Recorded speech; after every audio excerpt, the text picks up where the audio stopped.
جو حرام کھانے والے ہیں ان کے بارے میں کتنی سخت وعید ہے۔ فرمایا کہ ایک آدمی لمبے سفر سے آتا ہے، دور دراز کا سفر ہے،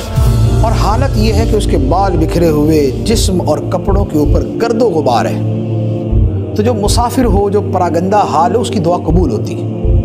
مسافر کی دعا قبول ہوتی ہے۔ اور اسی طرح جس کے حال ہی خراب ہے، بیچارہ اتنا غربت، مسکینی، آزمائش کے اندر ہے، تو اس کی بھی دعا قبول ہوتی۔ تو اب ہونا کیا چاہیے کہ بندہ دور سے آیا، بال بکھرے ہوئے، حالت اس کی پراگندہ ہے، تو اس کی دعا قبول ہونی چاہیے، جو عام طور پہ ایک طریقہ ہے۔ لیکن نبی پاک صلی اللہ علیہ وسلم فرماتے ہیں کہ ایسا بندہ اپنے ہاتھ آسمان کی طرف اٹھا کے کہتا ہے، اے میرے رب، اے میرے رب، اے میرے رب، بڑی دعا کرتا ہے، گڑ گڑا کے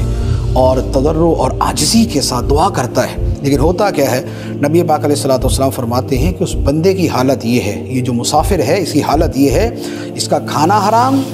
اس کا پینا حرام اور اس کا لباس حرام۔ تو نبی پاک علیہ الصلوۃ والسلام فرماتے ہیں فَأَنَّا يُسْتَجَابُ لِذَلِكَ، تو دعا کدھر سے قبول ہوگی؟ جب کھانا پینا پہننا حرام ہے تو دعا کدھر سے قبول ہوگی؟ اور پھر فرمایا کہ جو بدن حرام سے غذا پائے وہ جہنم کے زیادہ لائق ہے۔ تو اب بھلے بڑے اچھے انداز میں جو ہے وہ بڑے جو ہے وہ آدمی اپنا ایک وہ کرا کے جو ہے نا وہ دعا مانگے، اب وہ سادہ لباس ہے یا وہ احرام ہی پہنا ہوا ہے، احرام جو ہے بہت ہی اعلیٰ قسم کا لباس ہے، لیکن وہ احرام ہے رشوت کی کمائی کا، وہ احرام ہے روڈوں پہ کھڑے ہو کے جو لوگوں سے رشوت لی تھی، وہ احرام ہے اس پیسے کا جو دفتروں میں بیٹھ کے جو ہے وہ رشوت لی تھی، وہ جو کسی کے جو ہے وہ کاغذات ٹرانسفر کرنے کے پیسے لیے تھے حرام، وہ جو دفتروں کے اندر کوئی کام پیسے کے بغیر ہوتا ہی نہیں ہے، اور اکثر و بیشتر ایسا ہوتا ہے، ہمیشہ تو شاید نہیں ہوتا ہوگا لیکن اکثر و بیشتر ایسا ہوتا ہے، یہ جو حرام خوریوں کے پیسے ہیں، جو تنخواہ بنتی ہے 15,000 20,000 25 30 40 تک 50 تک، لیکن ماہانہ خرچہ گھر کا چل رہا ہے 2 لاکھ روپے، تنخواہ 50,000 ہے، گھر کا خرچہ 2 لاکھ روپے، بچے اسکول میں پڑھتے ہیں جہاں کی فیس ہی 20,000 ہے، اور 4 بچے 60,000 تو فیس دے رہے ہیں، تنخواہ 50,000 ہے، تو کہاں سے دے رہے ہیں؟ حرام سے دے رہے ہیں اکثر۔ اسی طرح ہر سال حج بھی ہو رہا ہے، عمرہ بھی ہو رہا ہے، یا جو سیر و سیاحت پہ بھی جا رہے ہیں، لیوش لائف ہے، اچھی گاڑی ہے، مکان شاندار ہے، حالانکہ اس کمائی کے اندر بن ہی نہیں سکتا، تو کہاں سے بنا؟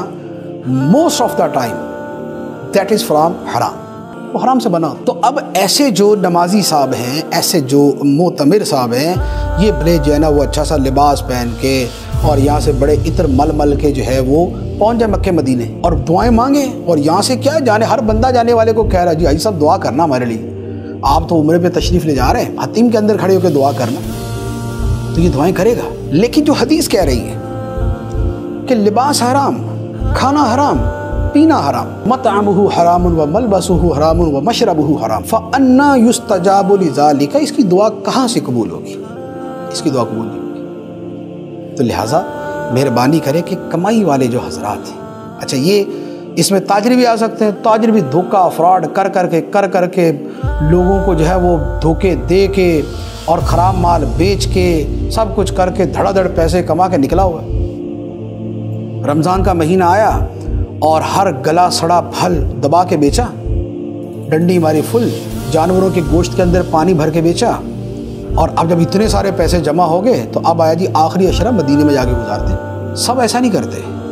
بڑے بڑے عاشق رسول، بڑے بڑے اچھے لوگ، بڑے بڑے نیک لوگ جن کو میں پرسنلی جانتا ہوں کہ جو واقعتاً حلال کماتے ہیں اور مدینے میں جا کے نچھاور کرتے ہیں، ان کی بات نہیں، ان کی تو سعادت ہے، ان کی سعادت ہے، بات ان کی ہے جو حرام کما کے جاتے ہیں۔ تو لہٰذا مال حرام کما کے دعاؤں کی قبولیت کی امید رکھنا یہ درست نہیں ہے، حدیث مبارک اس سے منع کرتی ہے۔